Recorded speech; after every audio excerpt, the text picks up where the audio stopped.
Hi, and welcome back to Politodoxy. I'm your host, Aaron Friedman. When it comes to the transgender discussion, we talk a lot about the people who choose to become transgender or transvestites, more accurate way of describing them. But very rarely do we talk about the people who are affected by such choices, the people surrounding them, immediate family members, even far off people.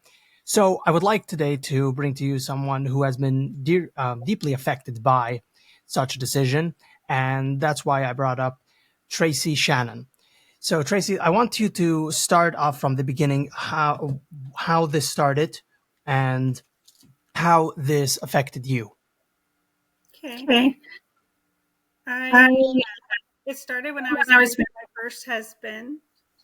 Um, we got married in 1994, and shortly after our marriage, around 9 months in, he started doing strange things like wanting to shave his legs, which he made all kinds of excuses for why he needed to do that, and I didn't agree with it. Now, it wasn't like these things I didn't really, it wasn't like he was fully cross dressing and none of it was really happening right in front of me. So I didn't see it, but it was elements of cross dressing that he was doing.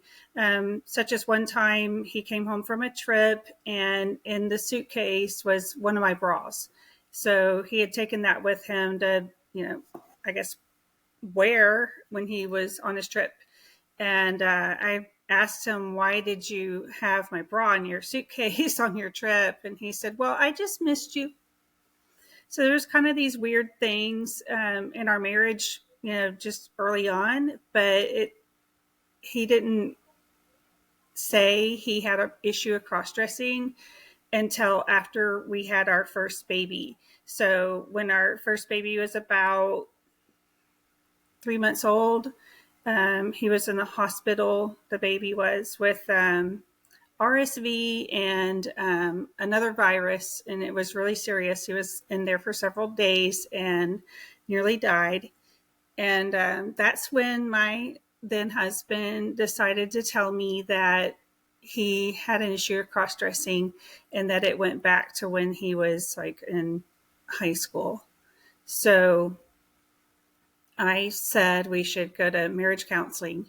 And so we did in 1998, go to marriage counseling.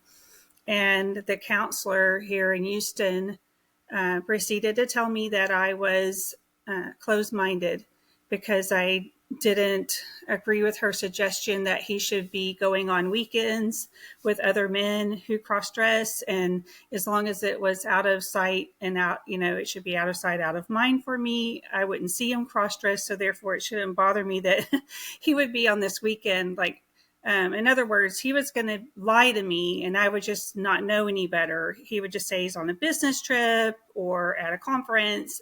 And I was supposed to just accept this. Of course, in my mind, I'd be like, is it a business conference or is it, a cross-dressing weekend, and who knows what else going on at the fetish convention. So for that, she said I was closed-minded. She also said that I was probably a lesbian because I married him. And so, and according to her, he had this inner woman, which I had never heard anything about. And so this was the first time that I ever heard anything about maybe he doesn't even want to be a man. And that came from her. She said he won't know if he wants to, if he's a male or a female until, for at least 3 months. And this was the craziest thing I'd ever heard. I was completely unfamiliar with any kind of transgender stuff. I don't even know if that word is being used at that time for anybody. And I really wasn't familiar with cross dressers. So I just said, if he doesn't know, then we're done here. We'll be getting a divorce. And so he said that she was putting words in his mouth. And we agreed to never go back to her again. I think we might have went to 2 appointments total with her, and at one she told me to read a book, and that book was called My Husband Betty. The husband was cross-dressing like all the time, and the wife was cool with it in that book. And just maybe a chapter in, I was like, this is totally not me. I'm not going to be cool with it. I don't want to be girlfriends. I have girlfriends who could be my girlfriends. And I didn't marry a man for him to play the role of girlfriend with me. And I didn't want to pretend to be lesbians either, which is also something in our marriage that he wanted me to do, like in the bedroom, to pretend to be lesbians. I haven't really thought through how that really, what that looks like, but that was a for sure no. So, I mean, if I wanted to be a lesbian, she'd be hot and she wouldn't have a penis. So, but that's definitely not something I wanted to do. So, he wanted to stay married. And so he said he wouldn't do that. He wouldn't cross dress, and we could continue counseling with someone else. We went to several counselors over the years. Usually he picked the counselors. He always weaponized the counseling to try to manipulate and control me. None of the counselors wanted to focus on what he was doing wrong and harming the marriage. They always tried to like coerce me into being more affectionate. Like, that's the last thing I want to do, is like go on a romantic, trip with him and try to have sex when I'm still trying to get the thought of him wearing lipstick and cross-dressing out of my mind.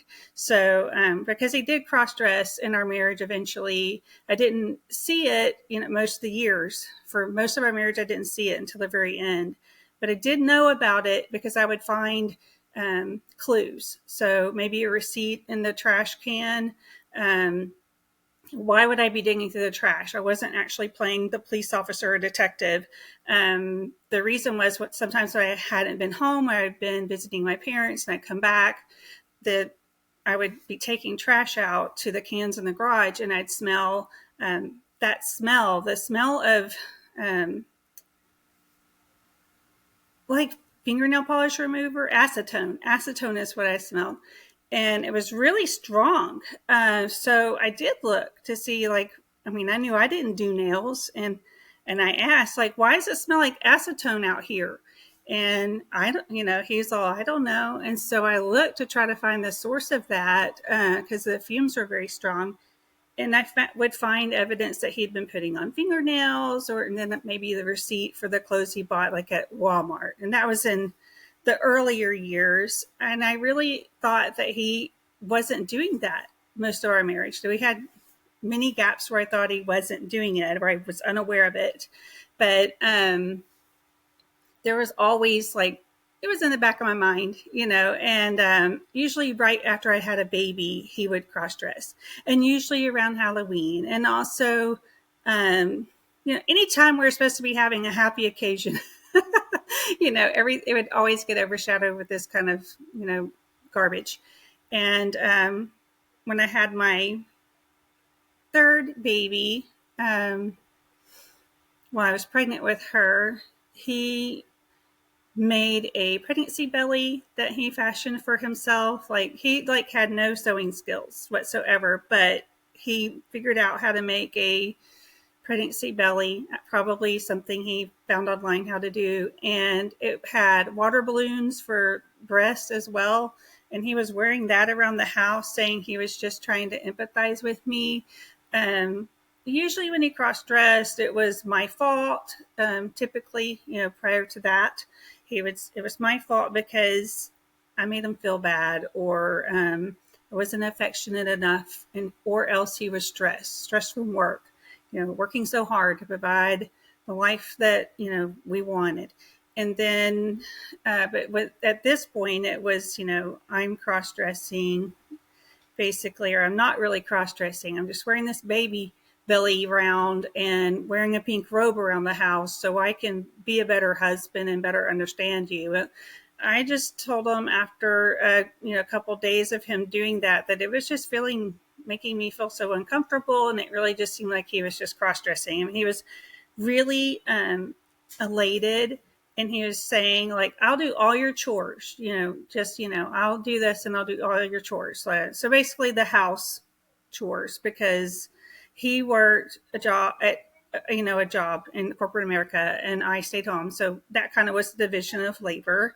And not that he didn't help at all, but he did help, sometimes. But he was acting like he was going to do all of it, more than his share, while just so he could cross dress. And I just wasn't on board with that. And he just kept pressuring me. And our little son at the time,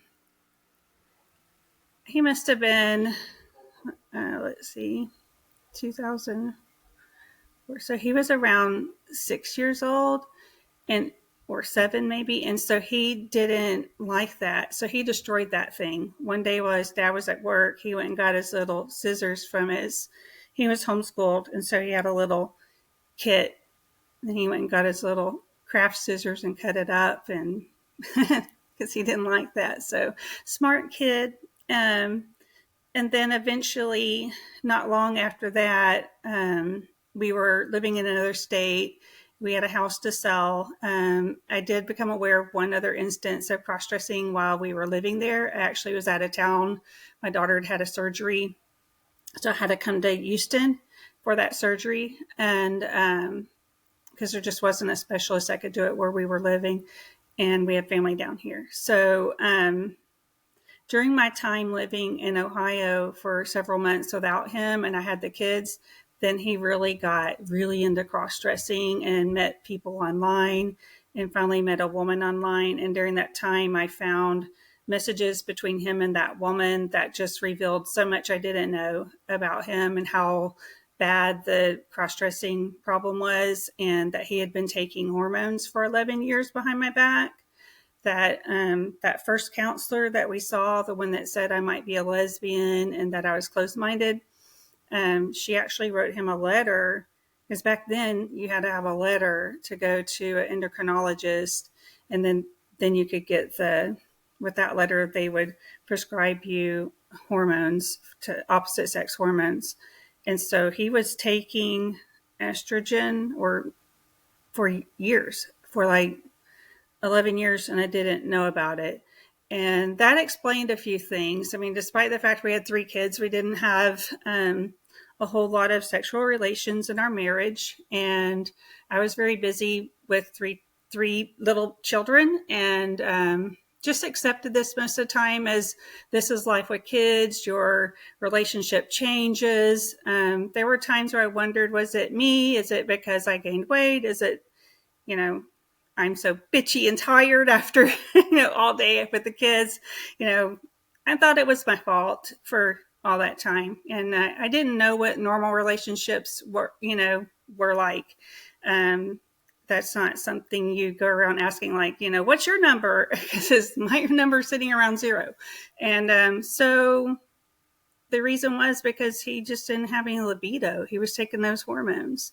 And what I read in the messages to this other woman was that he would stop taking them long enough if I was asking questions like, why are we never intimate? Like, we have time, and seems like we have energy for it. And of course I still loved him, and so I did ask sometimes, like, what's going on? So if he wanted to get me pregnant, or wanted to have sexual relations, he would stop taking those long enough.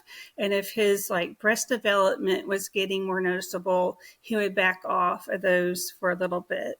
And he did have breast development. He had these little prepubescent looking or early puberty looking breasts with the nipples kind of protruding. And that was a turnoff, but I felt bad for him. I thought it was from an OCD medication that he took on the advice of one of the counselors that he went to see about cross-dressing, earlier in the marriage. So I was like, oh my gosh, if it's causing that, then maybe you shouldn't take them. It was always just manipulating and not telling the truth, or telling a half truth, so to try to get his way. So.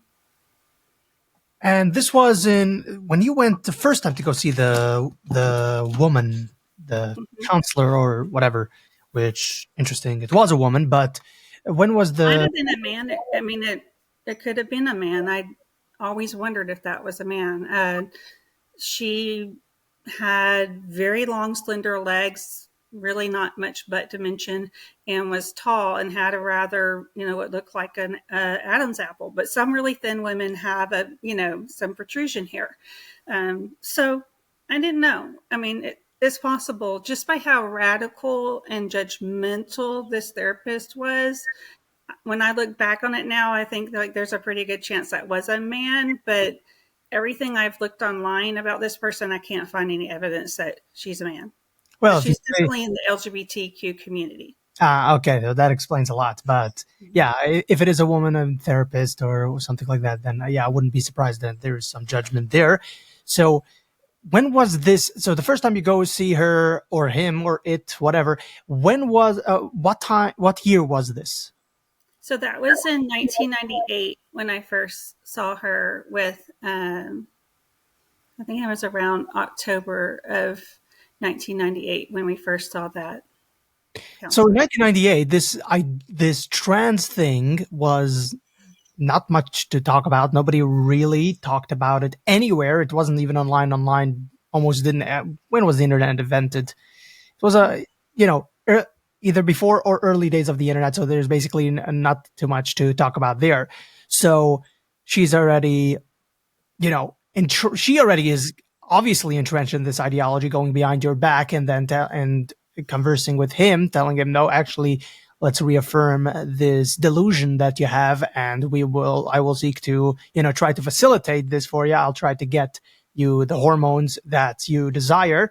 If, which would you say in that case that is actually a malpractice in and of itself, the giving hormones? I think so. I think that I completely disagree with the whole concept of trans medicine because you're taking healthy bodies and you're putting stuff in there that's contrary to what their body really needs.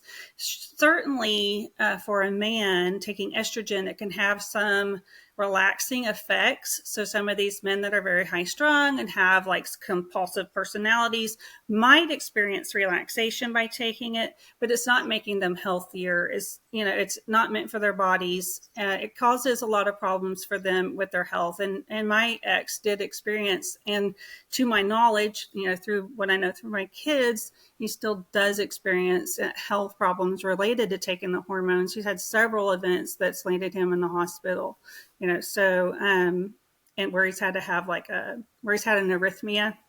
So and that can cause it, taking the estrogen. So it's unhealthy. I don't agree with it, and I think that it's malpractice. And I also think that it was really wrong of her to do me the way she did. Not validating any of my concerns and feelings about the matter, being very dismissive. In fact, I think it's abusive the way she told me I was closed-minded, and also that I, asked me where I went to school, that kind of thing. And we went to the same college, and then saying I might be a lesbian, trying to suggest that. I mean, I'm not that gullible as my ex. Maybe she suggested to him that he's, maybe really a woman. Maybe that's what happened, because I know in her training, she came up to know about the trans ideology and trans medicine stuff in her residency.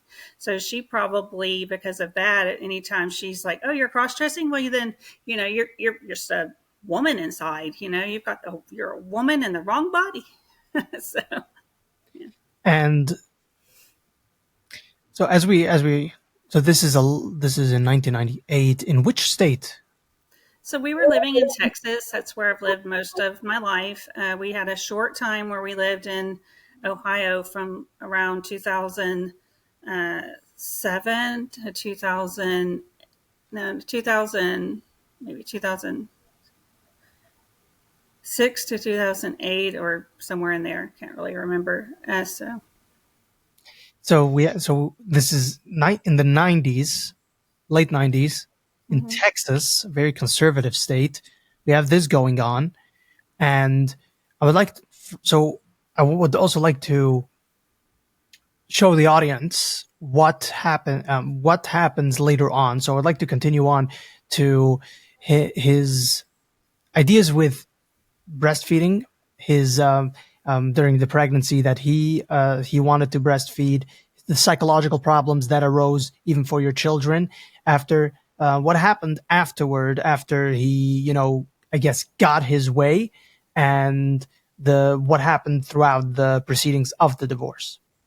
Okay. So, yes, before we ever got divorced, and this sounds so crazy, and I can't even explain how I stayed. People are like, "How did you stay?" Well, the world wasn't filled with all this information about this. I didn't see how he was going to go off a cliff. Couldn't see that really coming. And, you know, by the way, I wasn't on Facebook or anything like that. I don't even know if it was a thing during this year. So, 2004, my daughter was born, and he wanted then to breastfeed her.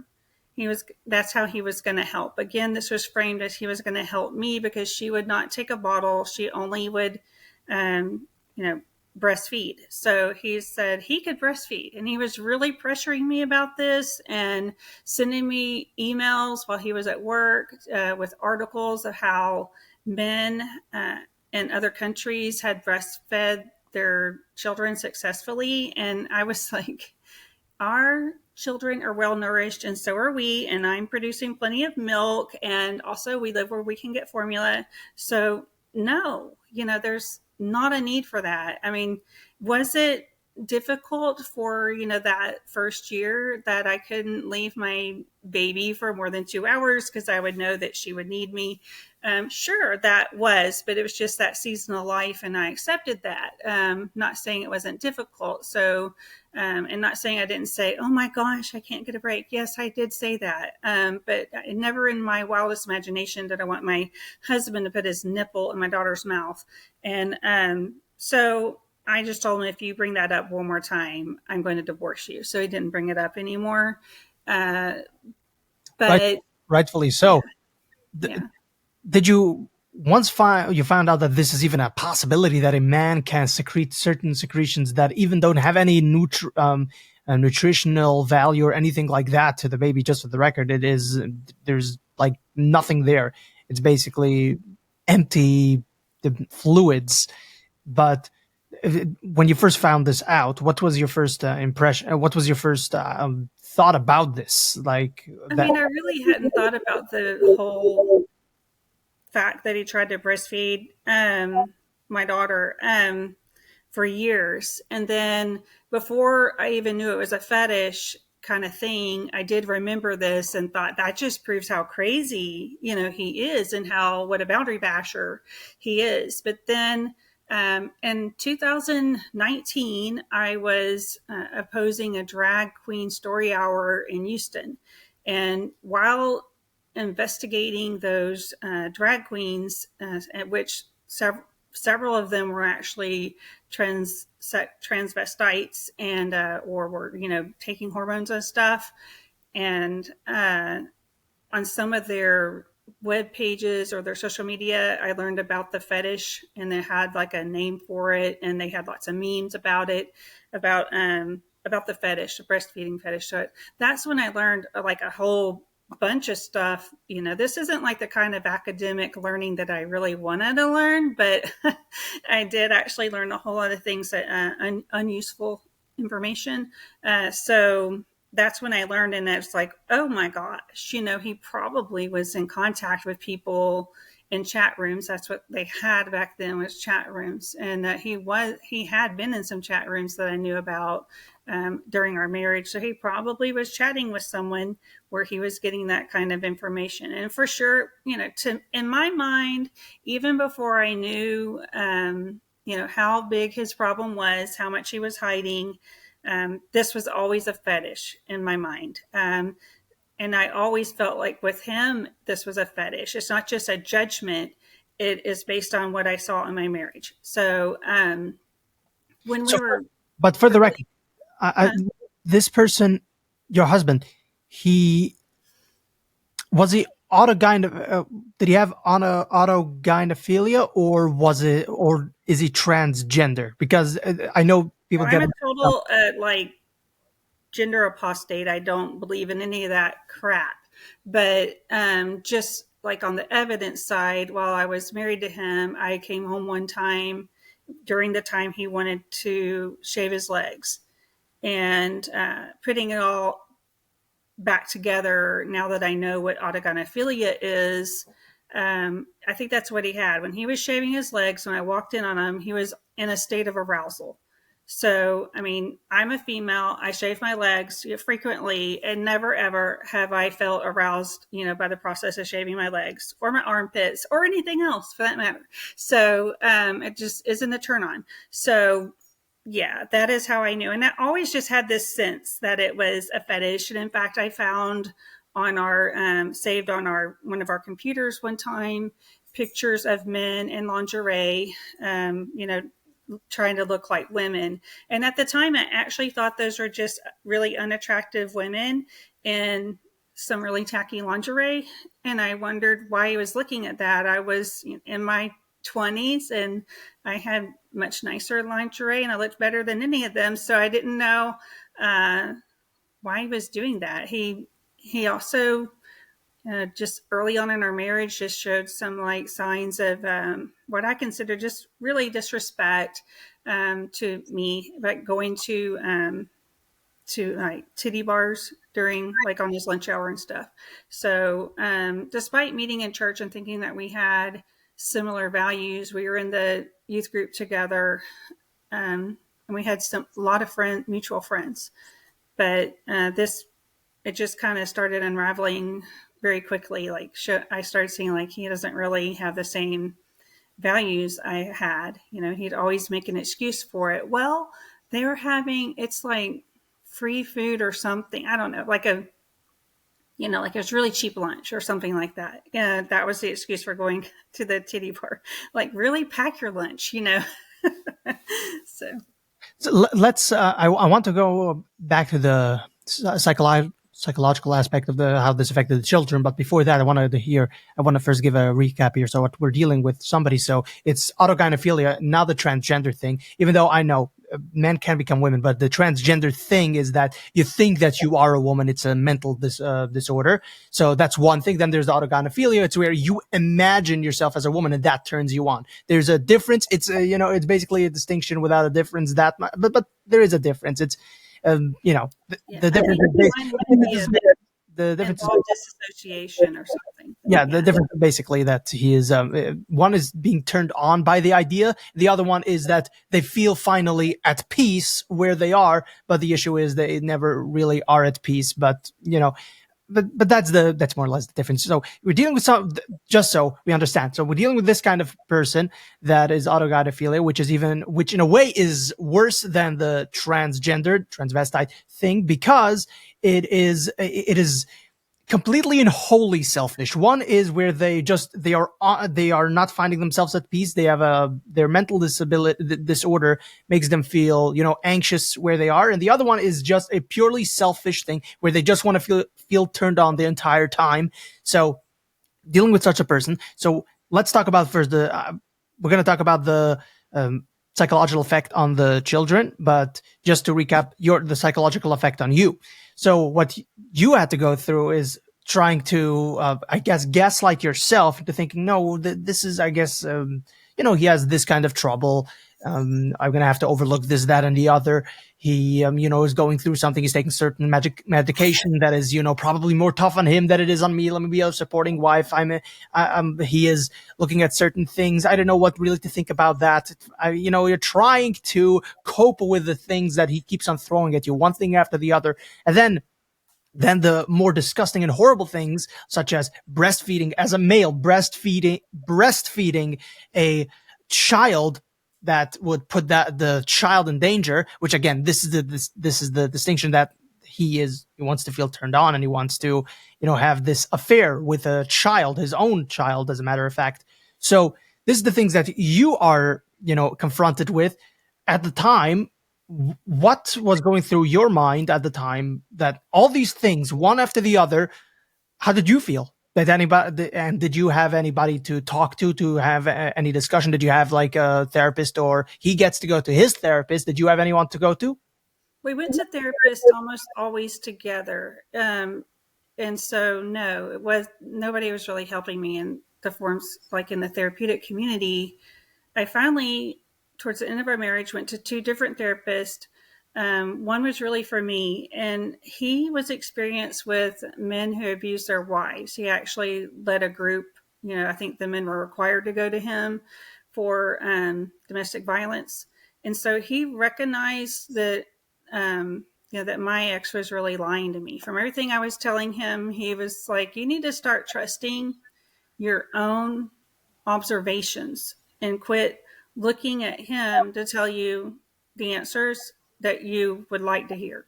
And so I'd say for most of our marriage, I did look to him like, okay, it looks like you've been cross dressing. I think you've been cross dressing. Have you been? And the answer would be no, most of the time, unless I came up with evidence, and he would just admit to what he knew that I knew most of the time. So this counselor helped me. And now, of course, it wasn't like immediate. At first I was like, okay, I can't believe him. And I started to disbelieve my own self. I even filed for a divorce. But then he again talked me down from that. So that was 2008. 2009 is when we filed for divorce in Texas. So a year later, when I realized he was still doing all the things, even worse, and lying to me. And I found hormones hidden in our house, and I found pictures of him cross-dressed on our computer. Actually, one of our kids found that, and so that's how I saw them. And then, so how did I, all those years, I just would say, hey, you're not doing this, right? You're not doing that. And he'd say he's not, and he stopped. And I just didn't want to believe, the worst. And I wanted to keep my family together. So it was, have this confrontation, and then, don't focus on that. Try not to focus on that, because then I would be really down. I had several times in my marriage where I thought, okay, I would look at my house and think, but that's a pretty house, and that's the house they're going to find me dead in, because I've thought about killing myself. But then I had these kids that couldn't leave him, with them, because I was afraid of what he would become if I wasn't there. I had this illusion of control because I was there. I believed that he loved me and wouldn't continue doing bad things because he did love me. That's what I thought. And now, obviously, he did not love me, and he never loved me, and he probably just liked how I made him feel. And he's a selfish person who has a fetish. And I want you to talk about the proceedings of the divorce as well, and then segue into the psychological effect on the children. But also, he, as I recall, he had something to tell you before your wedding. oh And yeah, yeah, yes, so I want to, from there, to go to the um, you know the divorce proceedings. So before the at the in the divorce proceedings, he let you. I guess that's when he let you know this. yeah. Right before I first filed for divorce, I had found all the things on between him and a woman online, and confronted him about all that. And he told me at that time, he said, well, there's something I need to tell you. I've always felt like I was a girl inside. So now it's not, I cross-dressed from the time I was a teenager. I've always felt like I was a girl inside. And but he was gonna not do that because he wanted to stay with me, he said. And he said, but he was going to tell me on our wedding day. That's when he told me that about the wedding day. So on our wedding day, I had called him in the morning, or he had called me at my mom's house, and I just said, is there anything you need to tell me before we do this? I was on my way to my bridal brunch, and he was quiet for a second, and I was like, why are you being quiet? Hello? I said his name, and he, oh no, there's nothing. So at that moment, he was actually thinking about, should he tell me? That is what he told me, 15 years or 14 years later in 2008. That was what the day he thought about telling me. Now, obviously, things would have been different if he had told me that.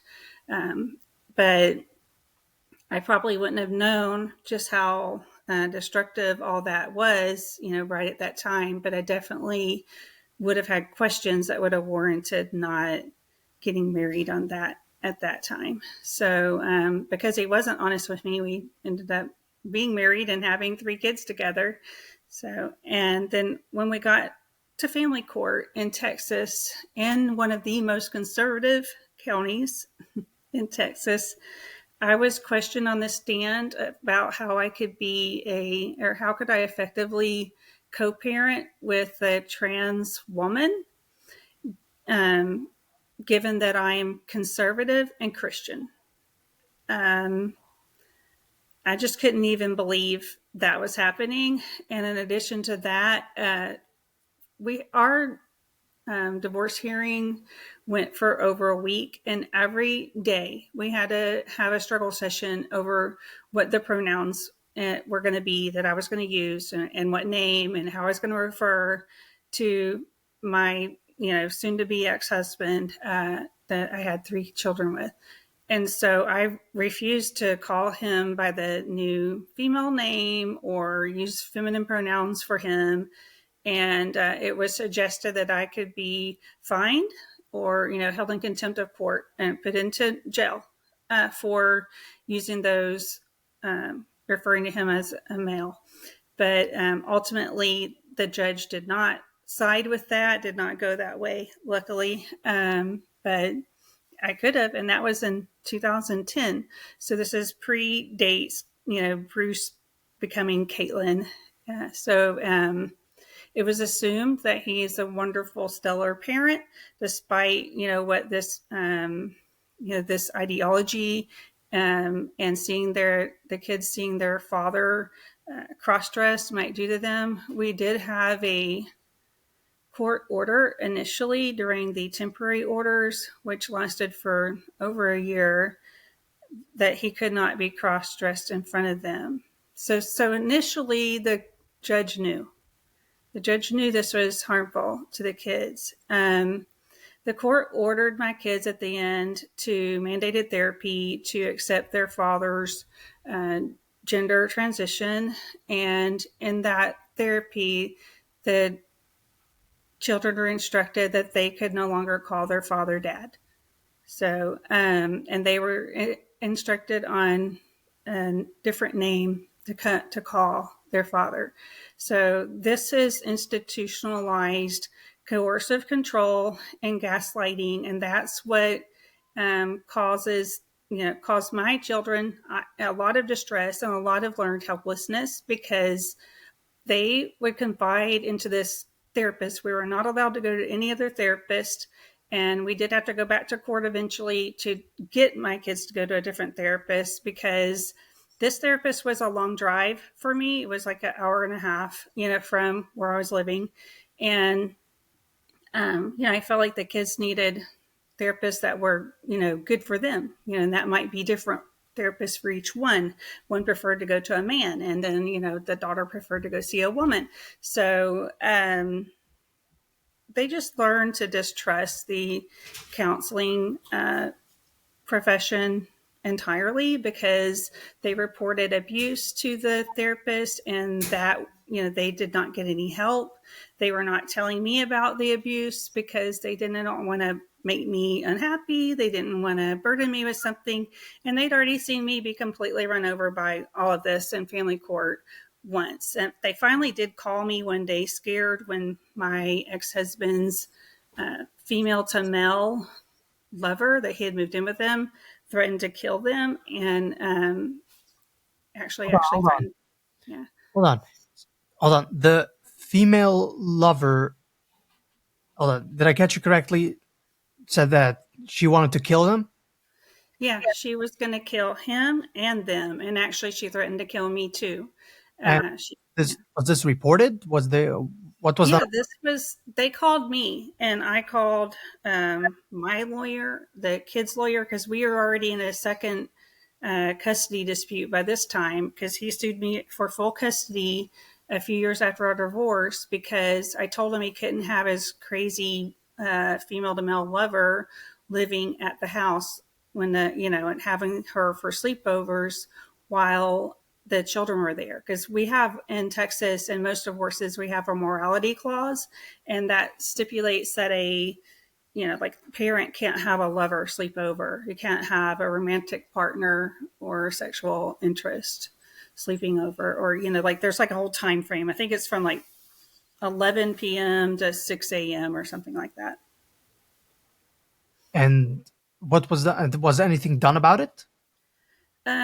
Well, there was a court that we had an injunction put in place to keep the his lover away from the kids, and so he could no longer have the lover over when the kids were there, and couldn't like meet up with the lover when he had the kids in his possession. But they still like accidentally would run into each other, like at the soccer game, which is was totally planned. The kids were very afraid of her because she had picked up one of my kids in a testosterone fueled rage and held him over her head and threw him to the ground. So luckily he was not severely injured because this happened like on the beach. So there was like sand to land in, but that still could have been a serious injury to the spinal cord, and if it had landed wrong. So we did get her away from the kids, but everything just took time. Even after that was reported to the therapist and the lawyers, the kids had to go back over for a visit while that worked its way through the courts. And there were times that the kids reported like abuse happening, and they nothing nobody advocated for them. The therapist didn't advocate. I had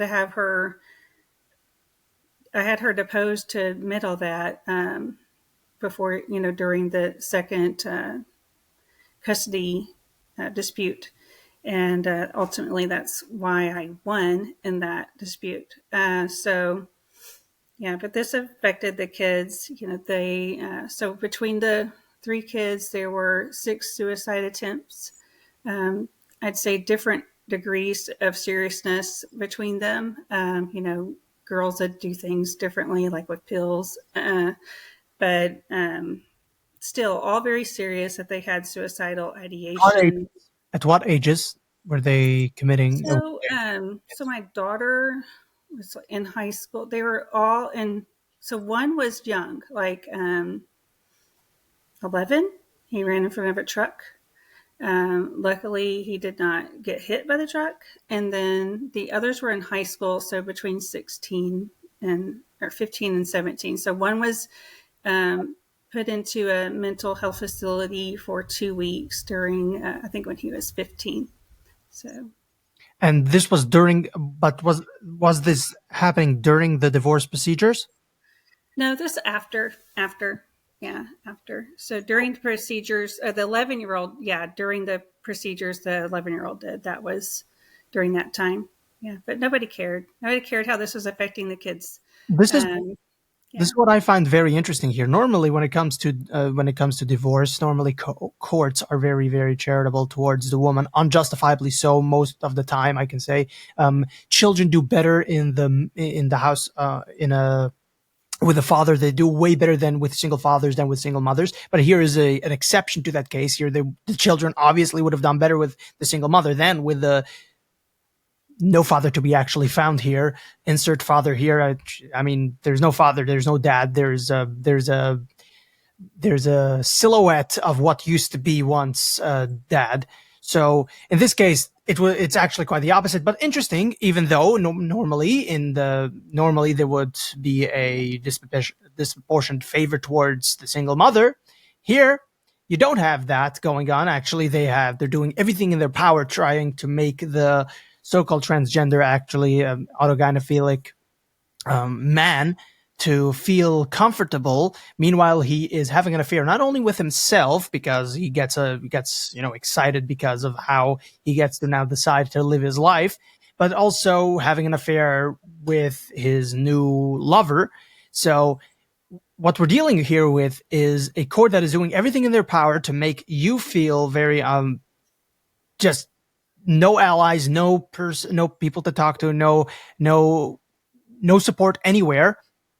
And this is in Texas, a conservative state, in the 2000s, right? 2000 in Yeah. when? 2000. 2009, 2010, our divorce was finally settled.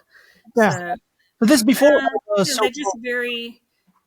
they're very indifferent towards like the immorality or abuse that may be taking place, unless you could maybe prove. So if I'd been able to prove, like felony abuse charge or something, that would have been different. But we didn't have any kind of record of that. I don't remember him really doing anything physical except for a couple times. One time he pushed me down the stairs. I didn't file a police report about that, and it did happen in front of my son. He still remembers it, but I completely forgot about it. I mean, those are the reason I stayed so long was I was able to put it out of my mind. I completely would forget these things, happen because I couldn't dwell on them. I had to survive. One important thing to talk about here is that these kinds of things only fester by the consumption of pornography. These kinds of things only get reaffirmed. An interesting thing about pedophiles is actually that every single one of them have consumed porn at a certain stage, one day, one time at another time. So, was he also in possession of porn? Not that I knew of while we were married, and he's denied that even after our marriage. When I've asked him, like, were you watching porn? Because my daughter said that after our divorce, he watched porn in front of her. And so I never found any of that. I did find the men in lingerie on the computer the one time, but I believe my daughter. I believe that if he was watching that in front of her, then that wasn't the first time, and I think that probably contributed to the escalation of things over the years. Your daughter wouldn't have any reason to lie about him consuming No, she porn. has a good relationship with her father. She's not trying to, um, you know, embarrass, her father or, weaponize anything. She has nothing to gain That from saying that. She's just working all that out herself and trying to understand it still and how it's impacted her. That is a So, distress call. That is a distress call saying that get me out of here. I don't want this because he is obviously abusing. This is a clear cut case of child abuse. Any parent that shows pornography to the children, it's a clear cut case of child abuse, and that's exactly what she was saying. She didn't want to have anything to do with this, so there's no reason. There's no reason for her to making this kind of stuff up, unless if it was happening. So yeah, I guess I have to also agree with you, and you know, just by common sense, you have to go off of yeah, she's probably telling the truth, even though he is denying it. But then again, he is a compulsive liar, a serial liar, as you have already stated. yeah, He lied about literally everything and anything, including the day that he married you. So yeah, there's no reason why to believe him, and every reason to believe your daughter. So this person clearly consumed pornography and had your daughter participate to one extent or another. There's a certain punishment that I would love to, state here that would, I've already stated it in previous videos, but I will not. Everyone understands. Any parent that abuses their child with in such a manner deserves a certain penalty. I will not. I will not say it here, but everyone knows exactly what I'm talking about. It has something to do with wood chippers. Anyway, to the by the way, feet first. For wood chipper, feet first. Slow setting, dull blades, and then halfway through you break for lunch and then come back finish the job. That's basically that's all I'm gonna say. Anyway, but because you just don't touch innocence. Don't touch children. Don't touch innocence. That's like yeah. I have a very simple rule. Like it's Just don't scandalize kids. It's pretty simple. Keep your weird. and these are my words. I want to make sure that these are my words. These are not your words. So if there are any legal trouble that might come your way, I'm not saying for anyone to use a wood chipper on anybody. I didn't say that. right, Maybe I shouldn't have laughed so hard. but just saying that these are my words. These are not your words. So they're not. So I don't put you in any legal trouble. All right. So, of course, after fair and speedy trial, again, we need to clarify these things about certain people just don't understand. But of course, after fair and speedy trial, nobody do anything violent. Okay. So back to the main point. this guy, you have all these things happening. Children are want to commit suicide. They don't want to be. They don't want to have anything to do with this. They are. So what we're dealing with here is a person that is willing to put their children in harm's way, not thinking twice, thinking maybe, you know what, okay, maybe cool it a little bit, maybe try to make it. Okay, he's still gonna go down that path. At least make it easier for the children. No, this person, your husband, also laid hands upon your children. Am I correct? I think it was the lover that Oh, did the spanking, or or threatened to spank. He might have spanked one of the kids for misgendering. So there was, if they misgendered, referred to him as a man, said he, or him, then they were threatened to be spanked. And so I think the lover did that, but he may have actually spanked one kid, one time. I mean, I don't generally think that spanking is abusive. I'm not against spanking your kid, but for wrong pronoun usage, really think that is terrible, for a kid to be living in fear of some kind of pain if they um, don't deny reality with you. If they, so in other words, if you speak the truth, you could be punished. That causes a like forced cognitive dissonance, and um, that is what leads to learned helplessness. So the kids then have a sense of no self agency.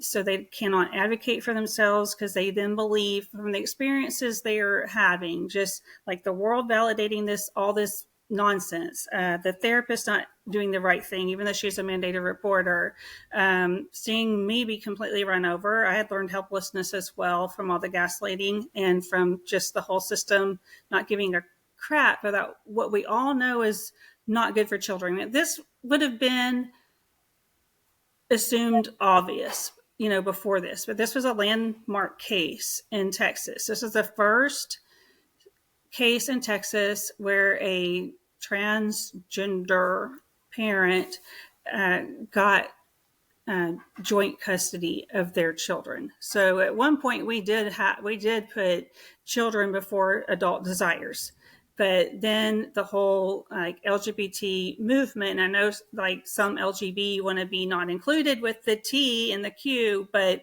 it was that whole movement. It is powered by the LGB. Okay, it was powered by that. it is all of them. I know there are a lot of LGBT, LGB, and even some of the T right now that say that no, we don't want to have anything to do with this. Guess what? Your movement created this. None of these. A lot of people like to act as if certain ideas exist in the abstract or separate from all other ideas, or they think that they are unique in this world and they have their own ideas. No, everybody's connected to everything else. Everything comes from another place. Your ideas are not your own, and the ideas that you push for are also not your own. You push ideas that have been connected to one another, and one leads to the other.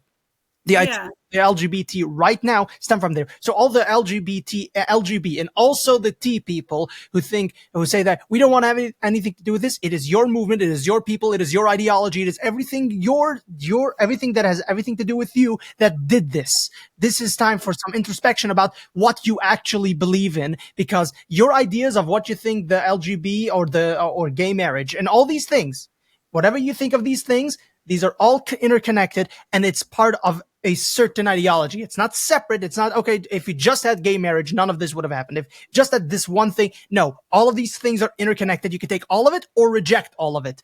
Now, and I'm not going to get into that.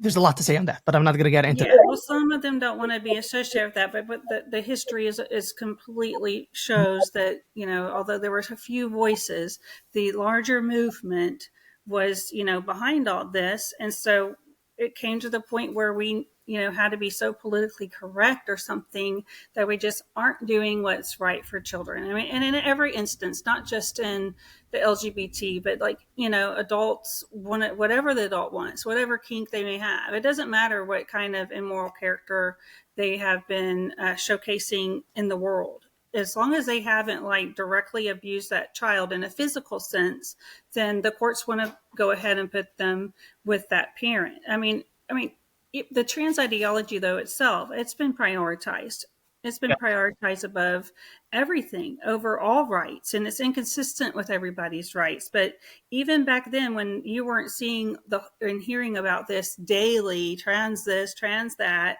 rainbows everywhere. I mean, we're seeing so many rainbows now, like we all feel like we're tripping on acid. But this, before all that rah about trans, this was already institutionalized, and you had therapists who wouldn't speak out, in support of these children and against the trans stuff, knowing that that was hurting. She knew for sure that it was, she even testified it was hurting my oldest son at the time. Like, that it was being detrimental to my son, seeing his dad this way. And she still went ahead and did not like report when she should have reported. She still went ahead with the court order.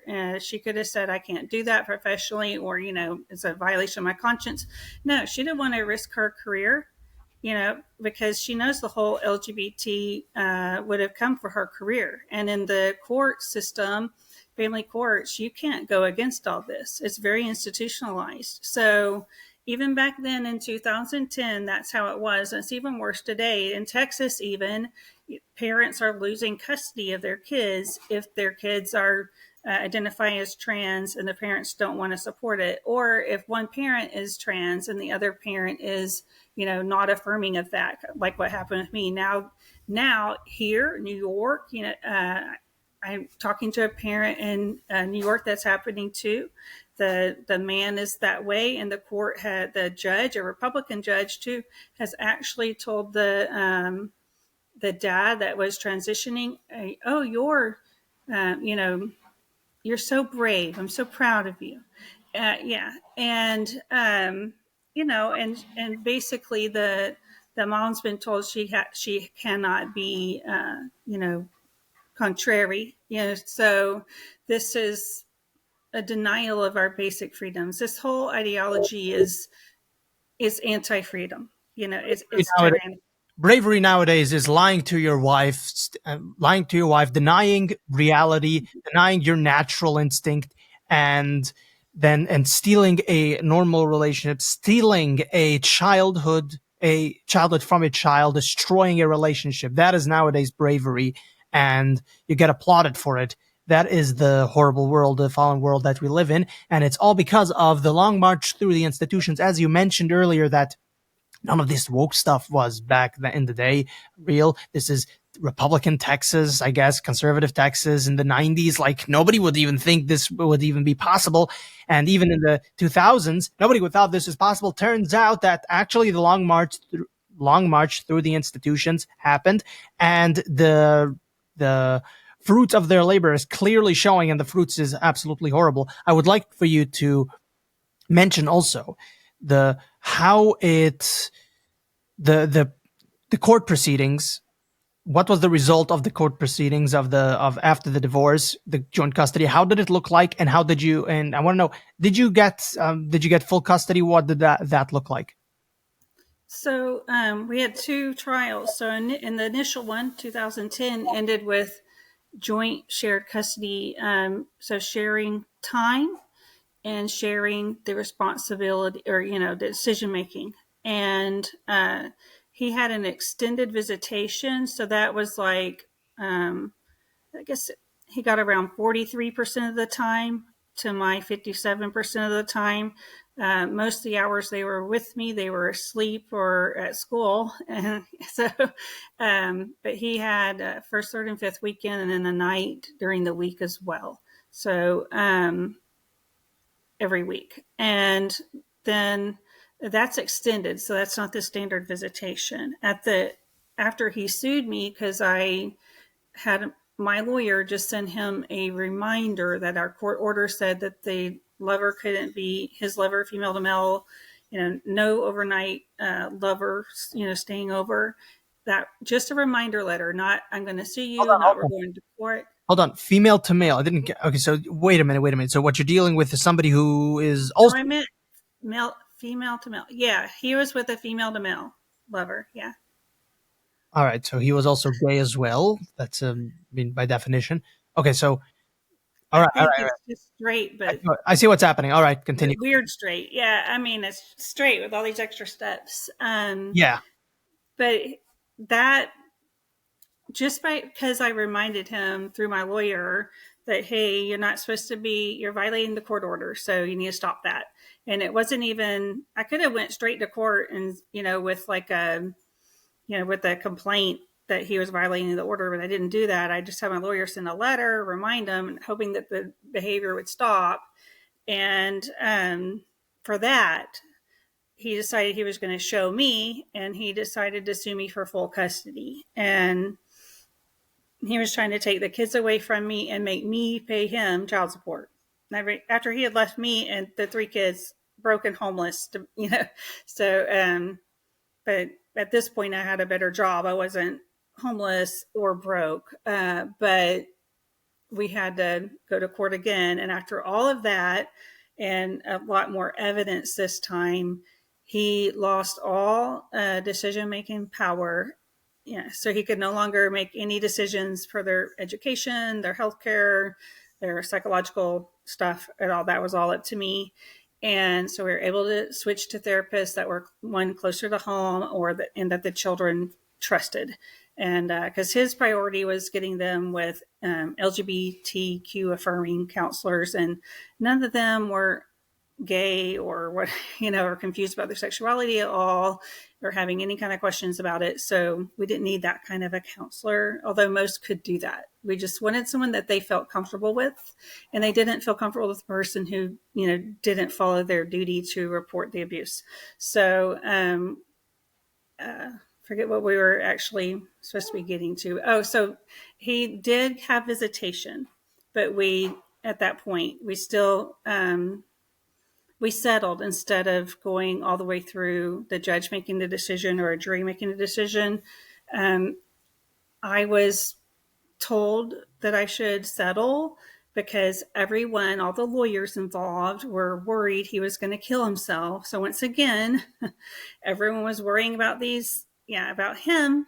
And he had been crying and just, he's just not Why does doing that well. why does he need access to children? That's my question. He does not need For access to children. some reason, it was just really important to him, is what I was told. And, I actually If did offer him $100,000 to give up all of his rights. I would have probably let the kids see him, but it would have been under my control. And when they didn't feel like it, not for petty reasons, but because they didn't feel safe or comfortable, then they wouldn't have had to go.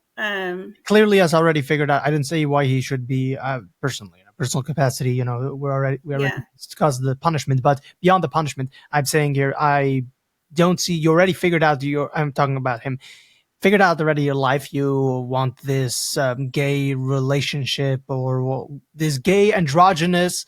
Um, Weird relationship. You already figured it out. You don't want this woman as your wife. You clearly want to be constantly excited to you, instead of a lack of a better term. But you already figured out your life. Apparently, I don't see why you should have access to children, especially when somebody is so depraved, is so mentally incapable of actually behaving in accordance with their actual natural instinct. So I'm saying there's no reason for this person. So if he believes that, if the lawyers believe that he might kill himself, then normally I would say, we don't want that happening. But if nature takes its course, I'm listening to your story, and this is my words.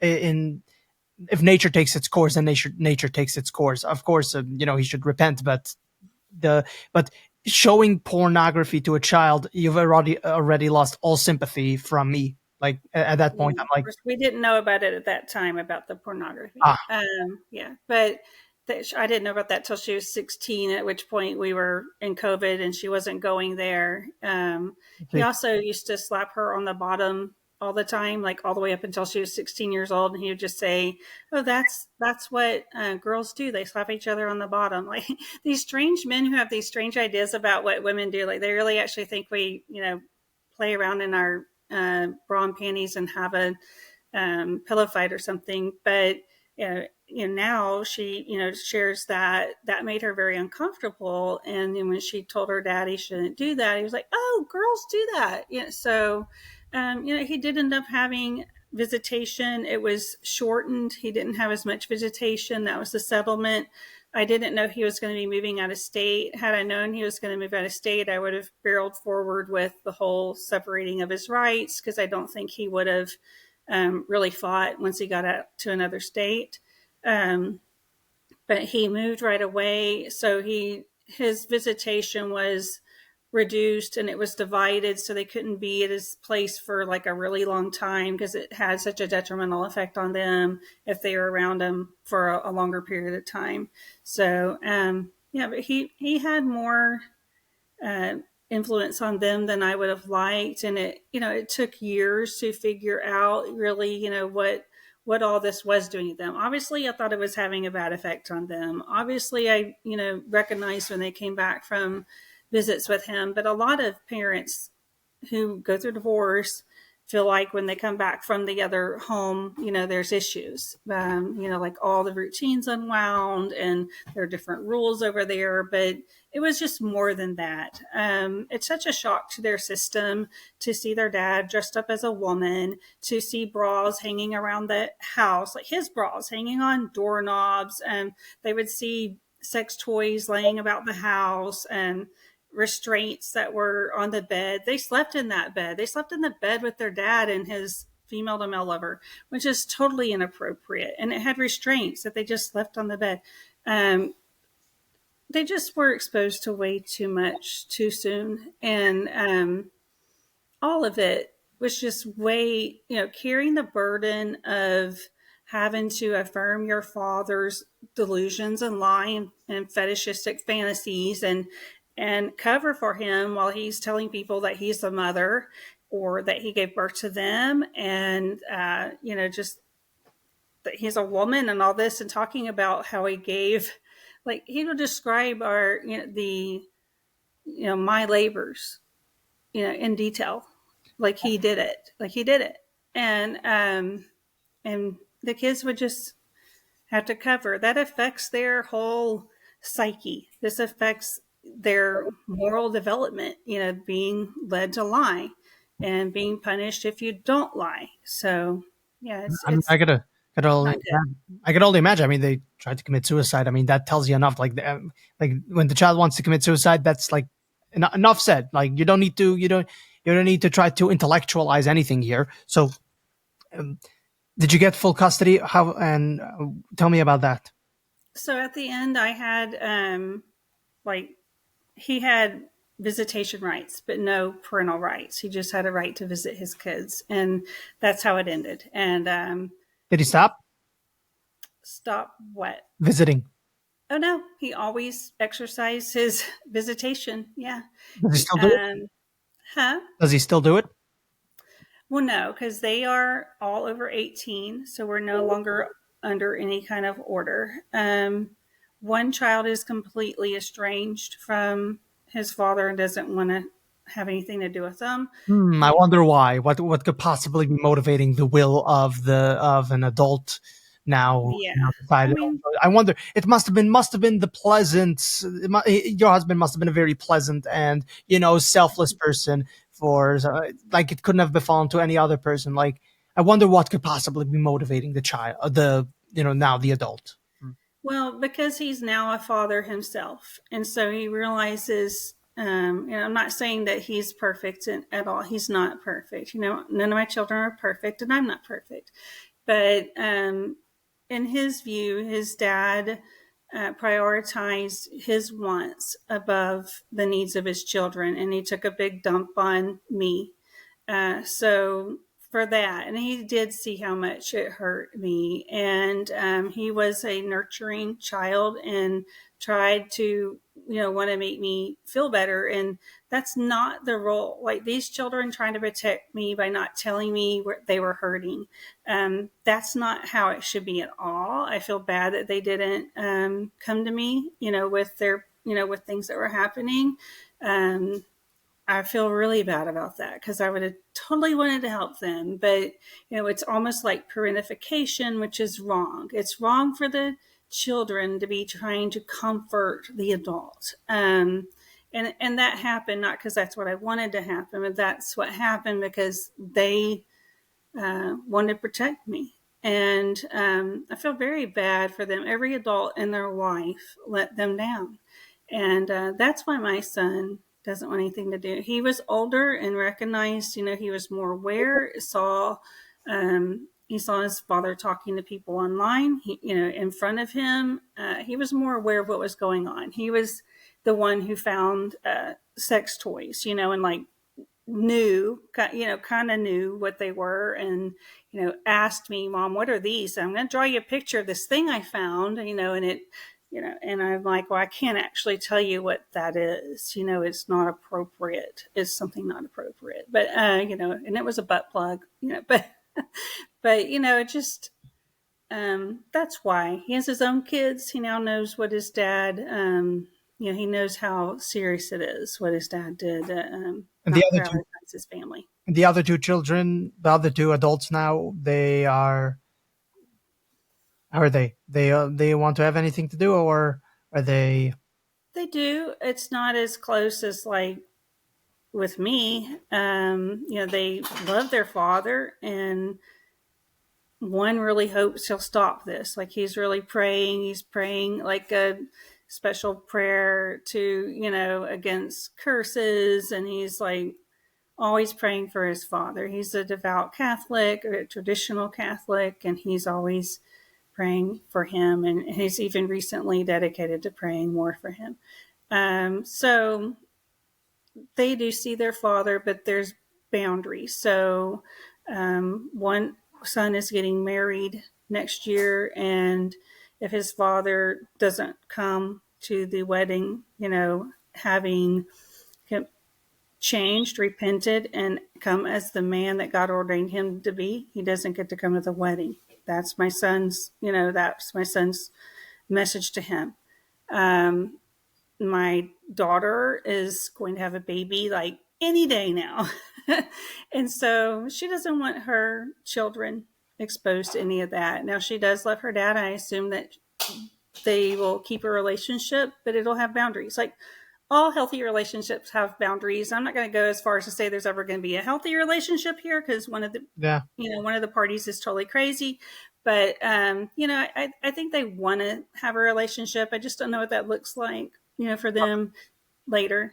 Yeah. First of all, congratulations on the soon to be born baby, and also congratulations on the wedding as well. Thanks. The Yeah. With all this having happened, and we're coming up to the end here. With all this having happened, do you have any faith in the judicial system whatsoever? Oh, no, no, it's completely corrupt. And I had a Republican judge in the most conservative county in Texas, and she was a complete nut and couldn't put what was good for the kids first. In fact, she's made national news for other bad decisions. But no, I don't have any faith in any of our institutions now. I mean, we just do not share the same moral values in our country. And as long as we don't have that, and we don't have moral clarity, and we can't put what's best for children and for families first above adult desires, fetishes, and sexual kinks, then we are going to continue to be lost. And the family is the foundation of this country. And I think we're losing that, and we may very well lose our country. But at least you'll have your so-called liberty and all your kinks that you enjoy. So and oh, no judgment. Because we're not supposed to judge anybody. But I think that all of that, those attitudes that were brought in the boomer generation, and all this, sexual revolution has really harmed families. Yes. I'm not perfect, and I know nobody is, but the whole celebration of all this sexual rebellion has really, really destroyed families in this country. And what's good, and families are good, with some strange exceptions like ours, and bad people who do wrong things. But we need to get back to shared morality and really prioritizing the family. Yeah, I mean, you're a prime example of this. Is there? We've now finally reached the end, so I would like. Are you working on anything? Is there any any kind of organization you're working with or anything like that to combat these kinds of things? I know you mentioned something earlier about confronting trans people on trans drag whatever thing going on. So are you working on anything? Do you want to let anyone know if they want to follow you, or if you have a Facebook account, if you have something you're I working will on that you be. want people to Yeah, I follow? will be. And I'm not currently like really um, running an organization. I used to lead the Texas chapter of Mass Resistance. That's when I exposed the sex offenders in the Drag Queen Story Hour program in Houston. But I'm not leading anything right now. I have too much going on. But I'm will be doing. That doesn't mean I'm not doing anything. So I'm working on a book. I'm also going to be um, getting legislation teed up for Texas to fight this trans movement and to help empower parents. So follow me on X. I'm Ask a Trans Widow on X, Tracy Shannon, or Ask a Trans Widow on Instagram, and also Mad Mama Bear on Facebook. I have a website that's needing to be revamped. It's really a mess right now because it's mainly in the blog form, and I'm going to change that. It's madmamabear.com. I'm very conservative. I'm Christian, so just keep in mind that's my brand. Those are the people I'm talking to. So, a lot of other people with different types of beliefs follow me because they agree with me on the trans stuff. So just be aware that my audience is conservative and Christian. So sometimes you might find it a little, little too strong for you. So Oh, don't worry. I'm very familiar with Strong. Also, I wanted to stick around after the end because it needs to upload. All right. Anyway, for those who want to reach out to me, you can reach out to me at Aaron Politodoxy. Actually, no, you can't reach out to me at Aaron Politodoxy. I keep on remembering that because I was banned from X. So sorry, guys.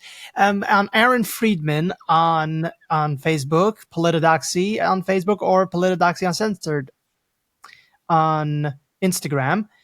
Aaron Friedman on Instagram, as well as Politodoxy on Instagram. You could email me at politodoxy@gmail.com. And, you know, you could watch on Spotify, YouTube, etc. And remember, my fellow radicals, stay political.